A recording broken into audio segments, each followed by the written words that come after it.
Hola a todos, continuando con el módulo de epilepsia, hoy vamos a estar desarrollando el tema de epilepsia del lóbulo temporal. Mi nombre es Angelina Acevedo, residente de primer año de neurología de la Universidad Simón Bolívar. Ítems a tratar tenemos una breve introducción, algunos datos epidemiológicos, un recuento breve anatómico y fisiológico del lóbulo temporal, vamos a estar tratando la etiopatogenia, los aspectos clínicos de la epilepsia del lóbulo temporal, tanto en su porción mesial como lateral, y finalmente unas conclusiones. El lóbulo temporal puede considerarse como la hermana mayor entre las epilepsias focales. La historia de su estudio y la descripción tanto de la etiología como de las manifestaciones se remonta a finales del siglo XIX con el neurólogo británico John Hoglins Jackson, quien realizó importantes investigaciones sobre la epilepsia, identificando el lóbulo temporal como un posible foco de las crisis epilépticas. Esto lo hizo a través del primer estudio anatomopatológico en epilepsia del lóbulo temporal en una autopsia practicada a su colega y amigo el Dr. Z, quien padecía crisis en su momento conocidas como parciales complejas. La necropsia reveló una martoma del lóbulo temporal, introduciendo en ese momento por primera vez el término de crisis uncinadas. La historia del lóbulo temporal tuvo un impulso importante en las décadas de 1940 y 1950, coincidiendo con los primeros abordajes quirúrgicos en el lóbulo temporal y con los avances en electroencefalografía. Hoy en día, en un escenario completamente diferente de avances en conocimiento y tecnología, la epilepsia del lóbulo temporal mantiene su lugar como el tipo de epilepsia focal más común, alrededor del 66% aproximadamente de todas, diagnosticada en centros de tercer nivel y como la localización más frecuente de las epilepsias remitidas para intervención quirúrgica. Con respecto a la epidemiología, tenemos que según la OMS se estima que más de 50 millones de personas en el mundo padecen de epilepsia. De estos, 7 millones aproximadamente viven en Latinoamérica y el Caribe. Probablemente debido al mayor riesgo de enfermedades endémicas como la neurocisticercosis, la mayor incidencia de lesiones por accidente de tránsito, traumatismos relacionados con el parto, entre otros. Se considera que la epilepsia del lóbulo temporal es la forma de epilepsia más frecuente, con una incidencia que asciende a los 10.4 casos por cada 10.000 personas por año. La normalidad anatómica más habitual es la esclerosis hipocampal, correspondiendo hasta un 70% de los casos. Se dice que hasta el 71% de los pacientes son resistentes a medicamentos y una gran parte de estos van a ser candidatos potenciales para cirugía. Esta es una patología que es prevalente en la población en general y que puede aparecer en cualquier momento de la vida. Continuando con la etiología, como ya lo habíamos mencionado previamente, el primer lugar lo va a ocupar la esclerosis hipocampal. Sin embargo, es importante mencionar otras causas dentro de las cuales se encuentran tumores de bajo grado, malformaciones congénitas, vasculares, anomalías metabólicas, lesiones glióticas por trauma o infecciones y las idiopáticas, que son las de peor pronóstico, correspondiendo casi al 25% de todos los casos de epilepsia del lóbulo temporal. Con respecto a la anatomía, tenemos que el lóbulo temporal va a configurar la porción laterobasal de cada hemisferio cerebral. Lateralmente está constituido por tres giros o circunvoluciones denominados giro temporal superior, medio e inferior, las cuales a su vez están divididas por dos surcos, el surco temporal superior y el temporal inferior. En su cara inferior vamos a encontrar una porción del giro temporal inferior más medial a este, el giro occipitotemporal, y más internamente encontraremos al giro occipitotemporal medial, el giro parahipocampal y el uncus. Externamente, en su unión con el resto del hemisferio y que a su vez lo divide como lóbulo, encontraremos una fisura profunda conocida como fisura lateral o de Silvio. En esta se distinguen dos bordes, uno inferior, que se va a conocer como el opérculo temporal, y uno superior formado por los lóbulos frontal y parietal. En la profundidad de la fisura vamos a encontrar al lóbulo de la ínsula. Sabemos que desde el punto de vista funcional, el lóbulo temporal tiene varias áreas y conexiones que van a estar encargadas de distintas funciones, como la percepción y discriminación de estímulos auditivos simples y complejos, percepción, memoria y reconocimiento de olores, comprensión del lenguaje y la contención del léxico. Hace parte además del sistema límbico a través del hipocampo y la amígdala, participando en la memoria, el aprendizaje, emociones y comportamientos tales como el sexual, de alimentación y motivación. Se distinguen entonces en el lóbulo temporal dos porciones netamente diferenciables por su origen, su citoarquitectura y sus funciones. En su porción medial vamos a encontrar el hipocampo, que va a estar formado por estructuras derivadas del arquicórtex, mientras que en su porción laterobasal va a estar formada por una extensa área de corteza nueva, también conocida como neocórtex, que se continúa con la corteza de los lóbulos parietal, occipital e insular. Dada la alta prevalencia que tiene la esclerosis hipocampal en el desarrollo de la epilepsia del lóbulo temporal, como bien se mencionó anteriormente cuando hablábamos de epidemiología, vamos a hacer un poco de énfasis en esta región y en esta patología.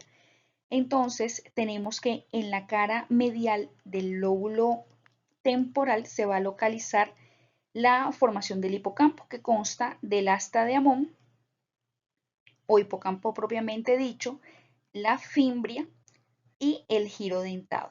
Esas estructuras que recorren el borde superior y medial del lóbulo temporal desde el uncus hasta el esplenio del cuerpo calloso van a alcanzar una longitud aproximada de unos 4.5 centímetros.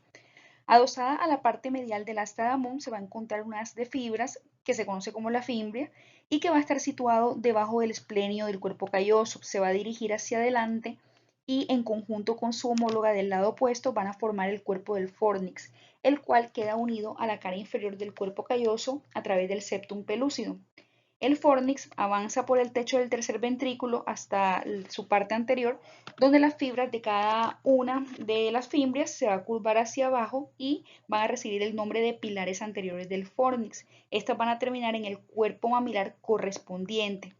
Las fibras del cuerpo mamilar van a formar posteriormente el fascículo mamilotalámico y van a terminar en los núcleos anteriores del tálamo, los cuales a su vez se van a proyectar hacia la corteza del cíngulo. Sabemos que esto hace parte pues, del conocido circuito de Papez.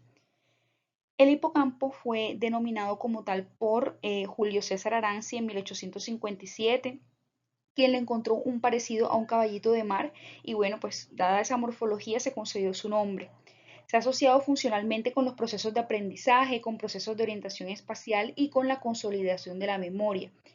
Sus características electrofisiológicas lo convierten en un blanco susceptible de procesos excitotóxicos, dado que hay gran cantidad de células glutamatérgicas y la distribución de amplios receptores para glutamato lo va a convertir en un ambiente que favorece estos fenómenos fisiológicos que, si bien hacen parte de las funciones normales del hipocampo, pues también lo van a hacer vulnerable a alteraciones o desbalances entre la excitación y la inhibición, por lo cual se ha vinculado con enfermedades como la epilepsia, que pues está muy en relación con estas características electrofisiológicas de las células hipocampales.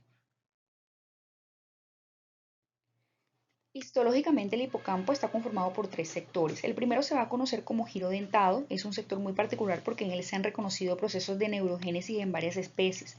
Sus células principales se conocen como células granulares, estas van a ser glutamatérgicas y van a enviar sus axones hacia el sector del cuerno de Amón, mayoritariamente hacia el sector de CA3. El segundo sector es precisamente el cuerno de Amón, cuenta con cuatro sectores conocidos como CA1, CA2, CA3 y CA4. Estos sectores hipocampales van a contar con la presencia de neuronas piramidales, las cuales también van a ser glutamatérgicas. Y el tercer y último sector del hipocampo se va a conocer como el subiculum, que es ya pues la parte final, y esta va a recibir la mayoría de las conexiones provenientes de los sectores, sobre todo de CA1.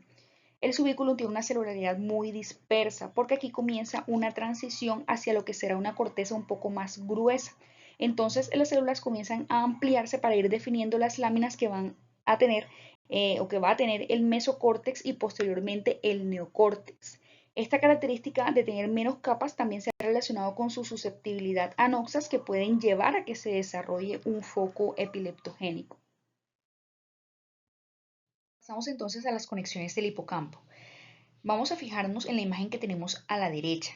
Tenemos entonces que llegan a la corteza entorrinal múltiples aferencias procedentes de las áreas de asociación.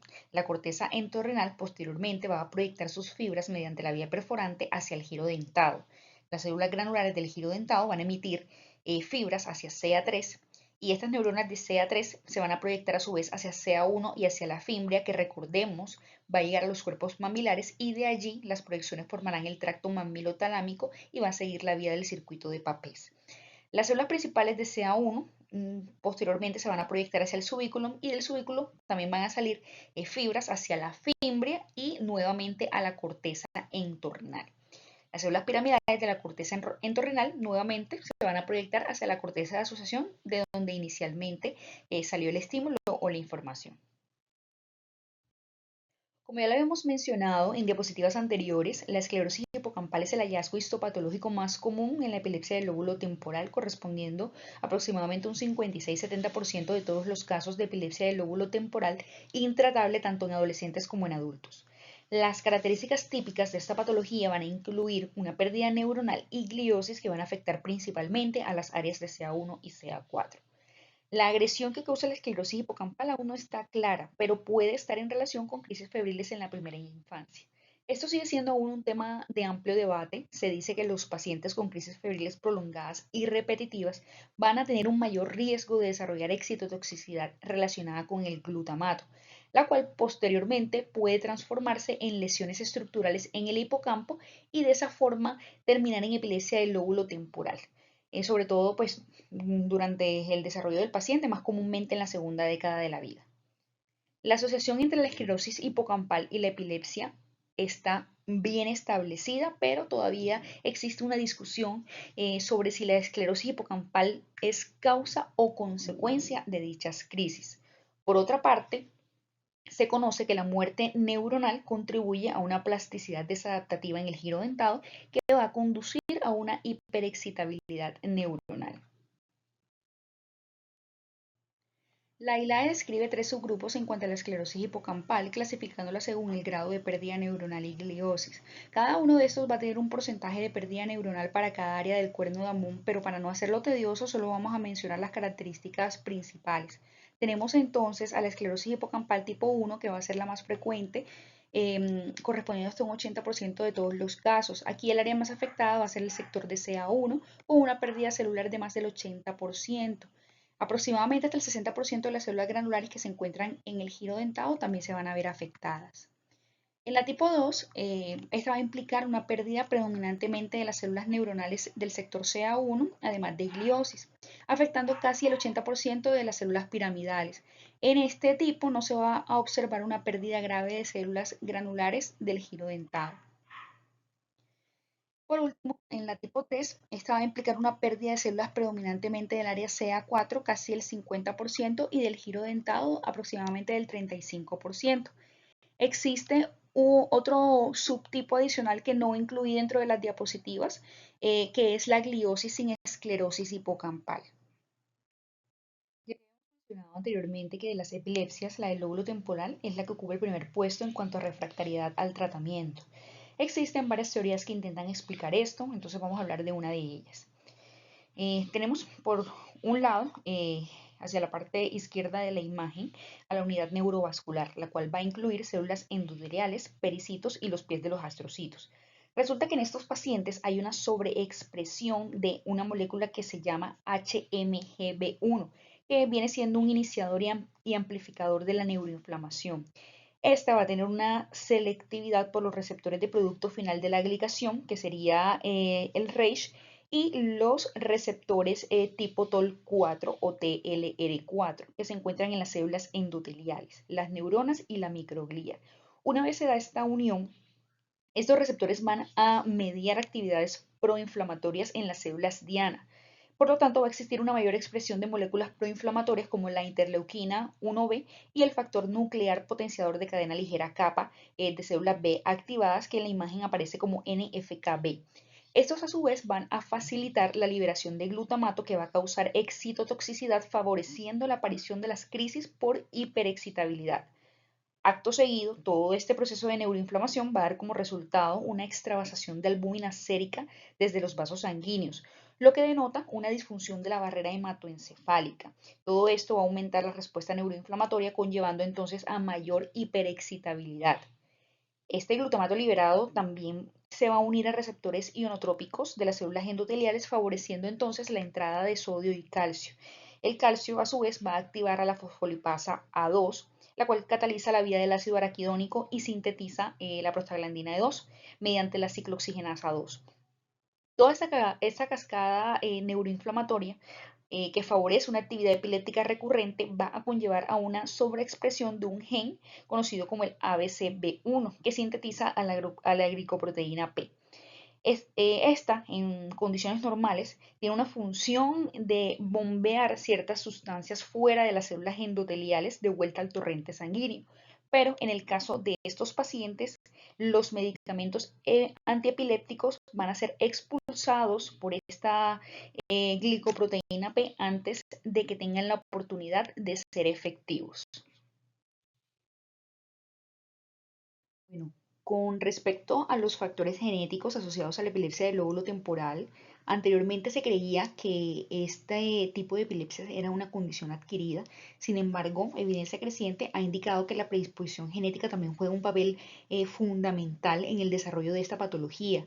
En los últimos años se han identificado diversos polimorfismos relacionados con ella y se han descrito otras alteraciones en genes que modifican los canales iónicos de sodio, por ejemplo, como el SCN1A y SCN1B, y en diferentes tipos de canales de potasio voltaje dependientes, como el KCNA1 y el KCND2.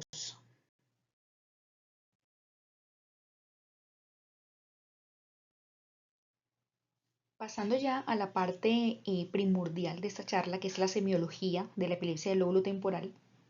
Antes, quisiera de pronto mencionar algunos puntos importantes en general acerca de esto. Y es que, bueno, como lo hemos mencionado anteriormente, esta es la más común de todas las epilepsias. Cabe recordar que es una epilepsia focal y que van a existir dos tipos, una mesial y una lateral, también conocida como neocortical.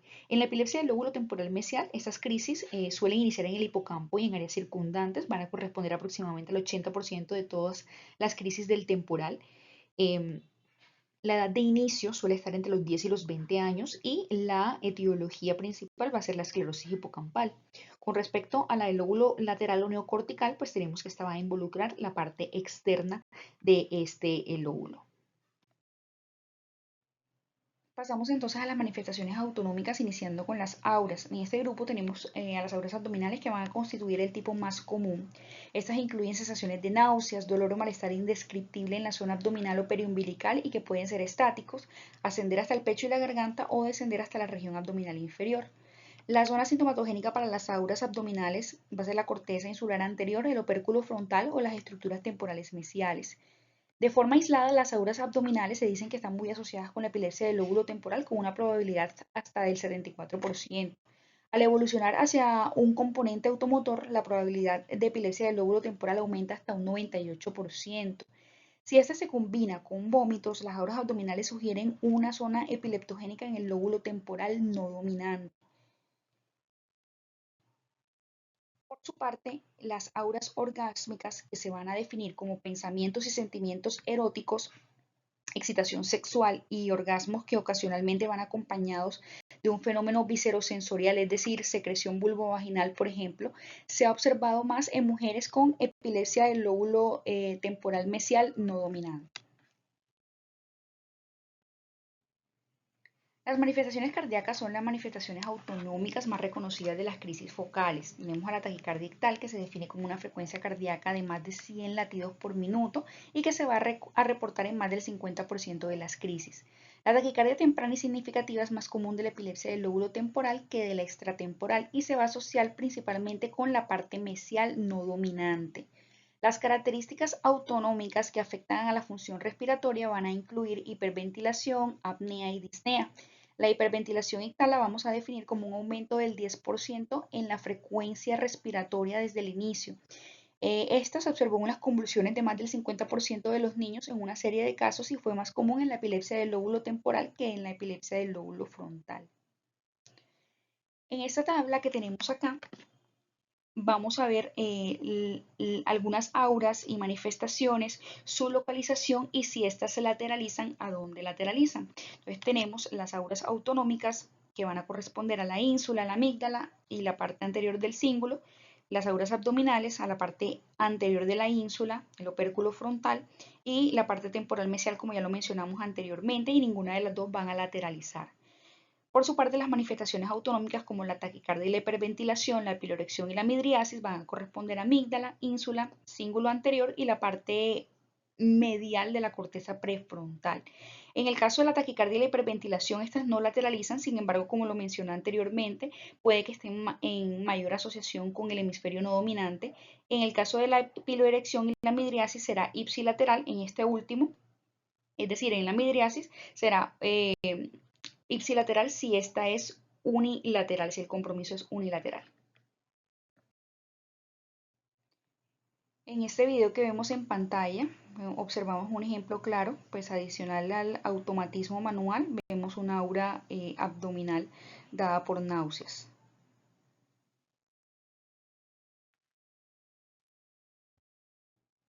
Las auras cognitivas van a incluir distorsiones de la familiaridad, como por ejemplo el déjà vu, que es la sensación de que ya hemos vivido o experimentado o visto ciertos objetos, personas o situaciones, y el jamais vu, que vendría siendo todo lo contrario. Las auras emocionales van a incluir miedo, ansiedad, fatalidad, sensación de fatalidad inminente, enojo o euforia. La zona sintomatogénica en el caso de las auras emocionales como el miedo van a estar en relación con la amígdala, el hipocampo y la parte medial del lóbulo frontal. Esta no es lateralizadora. Para el caso del déjà vu y el jamais vu, que hacen parte de las auras cognitivas, la zona sintomatogénica estará en el uncus, la corteza entorrinal o incluso también se puede encontrar en la parte neocortical del lóbulo temporal.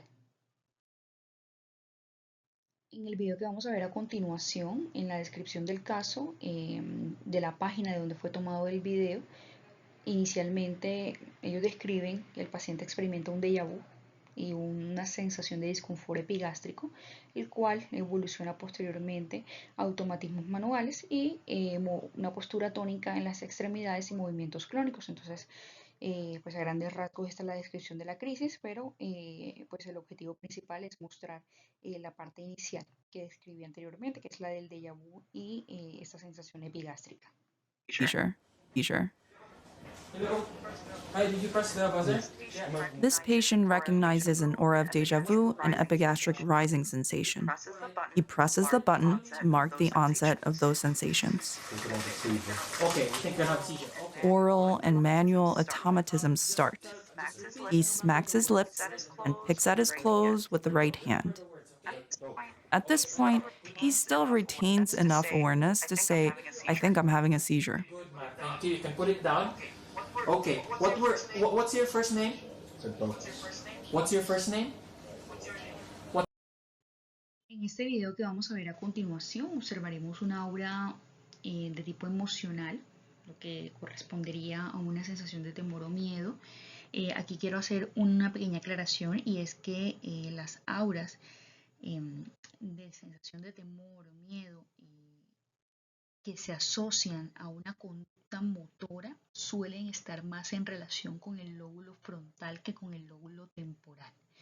Las del lóbulo temporal, en las del lóbulo temporal el paciente pues tiende a no realizar ninguna pues conducta motora, sino solamente sería como la expresión del miedo como tal. Entonces vamos a proceder a reproducir el video. Skyd dine bedste billeder hvor som helst, når som helst. Nu kan du endelig tage perfekte billeder selv i dårligt lys med den nyeste kamerateknologi fra Sony.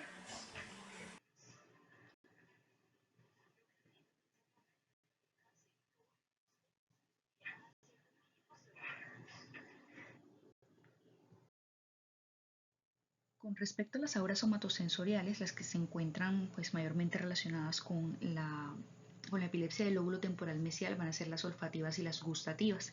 Con respecto a las auras olfativas, tenemos que estas van a ser sensaciones típicamente desagradables. A menudo se van a encontrar asociadas a fenómenos gustativos. Las áreas que se han demostrado que producen constantemente sensaciones olfativas cuando se estimulan van a incluir a la amígdala, el bulbo olfatorio y la corteza insular. Por su parte, para muchos pacientes va a ser difícil diferenciar las auras gustativas de las alteraciones olfativas y las zonas que se van a encontrar mayormente en relación con estas auras van a ser el opérculo parietal y las regiones temporales mesiobasales. Estas auras, ninguna de las dos van a lateralizar. Con respecto a los automatismos, estos se van a caracterizar por ser conductas motoras repetitivas, estereotipadas y semipropositivas que van a involucrar principalmente las extremidades en su parte distal, la boca y la lengua. Los automatismos que involucran la boca y la lengua, conocidos como automatismos orales, van a incluir masticar, tragar, chasquear los labios, soplar, silbar y besar. Los que afectan las extremidades distales, que se van a conocer como automatismos manuales, se puede observar al paciente tocándose, rascándose, pasándose la mano por distintas regiones del cuerpo, manipulando objetos del medio o tocando a las personas que los rodean incluso. Estos pueden ser simples, como por ejemplo palmotear, dar palmadas, abrir y cerrar el puño, rozar el pie con la cama, frotarse las manos, extender y flexionar los miembros inferiores o superiores, o ser complejos, como por ejemplo aplaudir, decir adiós, llamar a alguien, rezar, frotarse las manos, chuparse el dedo, hacer plegaria, caminar, movimientos como los de dirección de un coro u orquesta. Estos van a estar en relación con la parte temporal mesial y con la parte anterior del cíngulo y no van a lateralizar. En este video solamente vamos a reproducir los primeros segundos donde podremos observar un automatismo oral donde el paciente se frota los labios, se lame e incluso traga. Entonces vamos a mirar el video.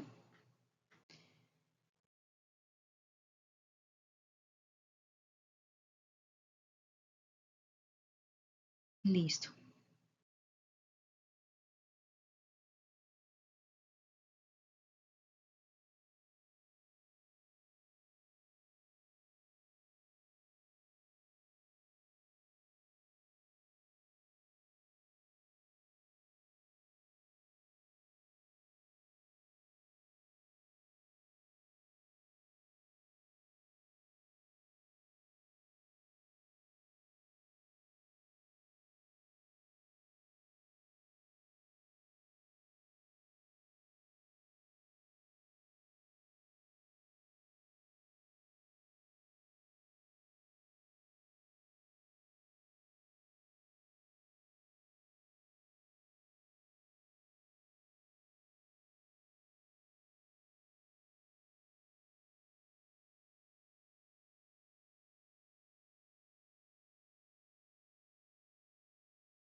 En este otro video de acá vamos a poder observar un automatismo manual donde la paciente con el miembro superior derecho hace movimientos como de búsqueda hasta finalmente agarrar una taza y hacer movimientos con ella.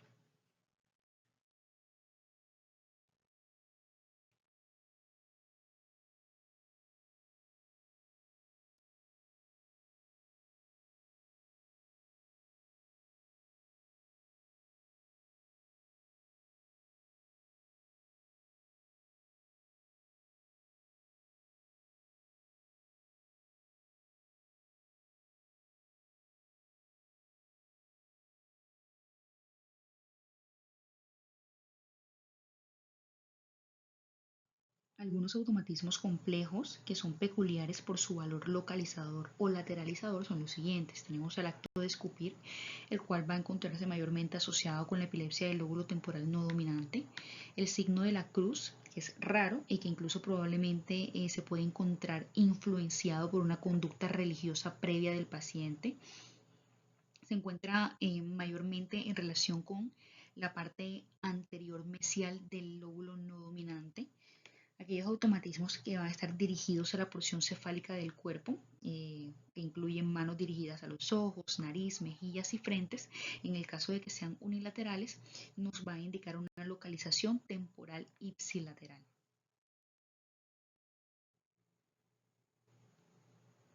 En la imagen que tenemos a la izquierda podemos observar el signo de la cruz durante una crisis epiléptica. Y en la imagen que tenemos a la derecha podemos observar distintos automatismos manuales dirigidos hacia la porción cefálica de los que hablábamos anteriormente. La frente, hacia la nariz, los ojos, por ejemplo. Continuando con la epilepsia del lóbulo temporal lateral, pues como lo hemos venido diciendo durante toda la charla, estas son crisis focales, más comúnmente van a evolucionar de focal a bilateral tónico-clónica si las comparamos con las del lóbulo temporal mesial, suelen tener una menor duración y están mayormente relacionadas con malformaciones vasculares, encefalomalacia y tumores. Dentro de las auras que podemos encontrar en esta localización tenemos a las auras visuales complejas que van a incluir personas, escenas u objetos. Estas van a sugerir una activación de la unión temporo-occipital o de la corteza temporal basal. Su localización va a ser contralateral si ésta se presenta de forma unilateral.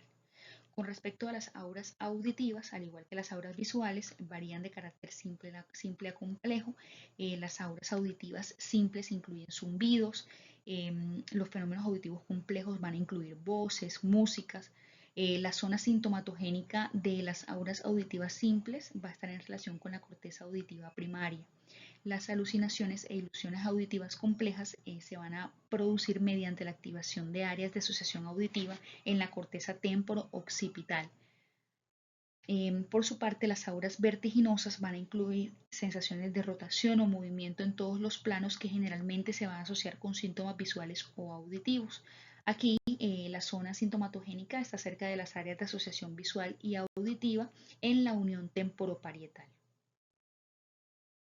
En esta tabla podemos observar algunas auras comunes y su relación con distintas localizaciones con su respectiva frecuencia en porcentajes para cada lóbulo. Tenemos entonces que las auras olfativas de miedo, epigástricas, psíquicas y autonómicas se localizan predominantemente en la región temporal mesial. Del mismo modo, las auras gustativas y las ilusiones visuales comúnmente se originan en la corteza temporal lateral y occipital. Las auras restantes como alucinación simple, alucinación visual compleja, auras vestibulares, auditivas y somatosensoriales tienen una distribución variable y tienen un valor de localización deficiente menor o igual al 50%. En esta tabla básicamente vamos a tener un resumen de algunas de las auras que hemos mencionado anteriormente y su valor localizador o lateralizador. Por ejemplo, en cuanto a las auras epigástricas, va a estar asociado con el lóbulo temporal en la mayoría de los casos, con un porcentaje del 52%, y en el caso de su localización extratemporal va a corresponder al 12% aproximadamente. Las auras auditivas van a estar en relación con el giro temporal superior, más frecuentemente del lado contralateral, recordemos si es unilateral. El vértigo con relación a la encrucijada temporoparieto-occipital no lateraliza. La urgencia miccional y las auras orgásmicas en el temporal límbico no dominante para la expresión de miedo, también el temporal límbico, pero recordemos que también mencionábamos el lóbulo frontal. Tenemos por acá un automatismo manual, que es el fenómeno de tocarse la nariz con la mano, también conocido como nose whipping, que viene siendo o viene correspondiendo más bien a un aura postictal. Este va a estar en relación con el lóbulo temporal ipsilateral. La tos postcrítica está en relación con el temporal mesial dominante, la psicosis postcrítica con la activación del temporal bilateral y el beber agua en el periodo periictal con el temporal no dominante también. Tenemos por acá un automatismo manual, que es el fenómeno de tocarse la nariz con la mano, también conocido como nose whipping, que viene siendo o viene correspondiendo más bien a un aura postictal. Este va a estar en relación con el lóbulo temporal ipsilateral. La tos postcrítica está en relación con el temporal mesial dominante, la psicosis postcrítica con la activación del temporal bilateral y el beber agua en el periodo periictal con el temporal no dominante también.